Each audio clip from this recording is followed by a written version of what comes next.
langsung saja kita mulai mengenai analisis karya ilmiah. Oke, langsung saja mengenai menganalisis sistematika dan kebahasaan dalam karya ilmiah. Nah, pada umumnya, bagian karya ilmiah dibedakan menjadi dua bagian.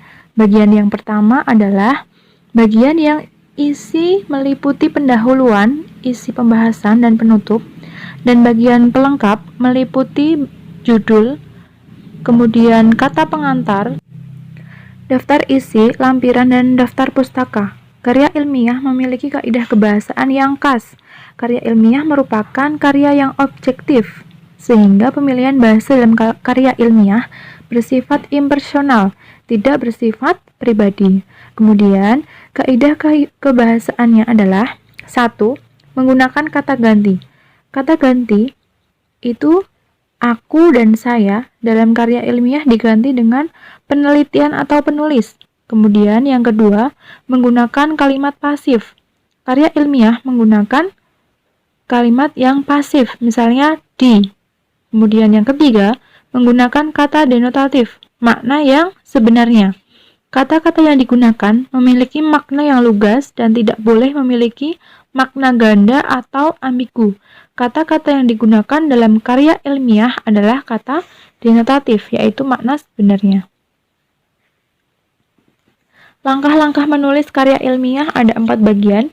Yang pertama ada menentukan topik, yang kemudian membuat kerangka tulisan, mengumpulkan bahan atau data karya ilmiah.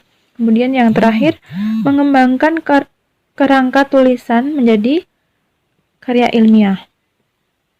Yang pertama, dalam langkah-langkah menulis itu ada menentukan topik. Nah, dalam topik atau masalah karya ilmiah harus memiliki syarat sebagai berikut. Yang pertama, menarik perhatian penulis dan masyarakat. Yang kedua, dikuasai penulis. Yang ketiga, menarik dan aktual atau fakta. Kemudian yang keempat, ruang lingkupnya terbatas. Kemudian, selanjutnya, membuat kerangka tulisan.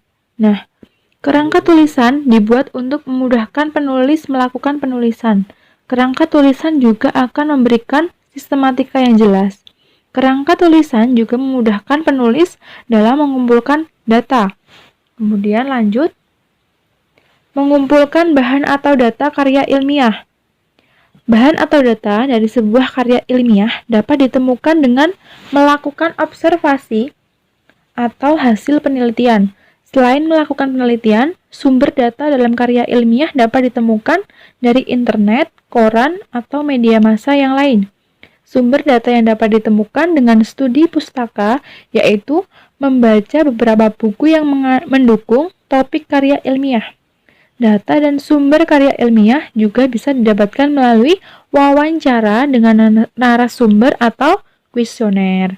Kemudian, yang terakhir adalah mengembangkan kerangka tulisan menjadi karya ilmiah. Kerangka yang sudah ada dikembangkan menjadi karya ilmiah berdasarkan data-data yang dikumpulkan. Nah, tadi kan sudah mengumpulkan data-datanya, kemudian dikumpulkan sistematika karya ilmiahnya dan kaidah kebahasaan karya ilmiah seperti itu. Terima kasih.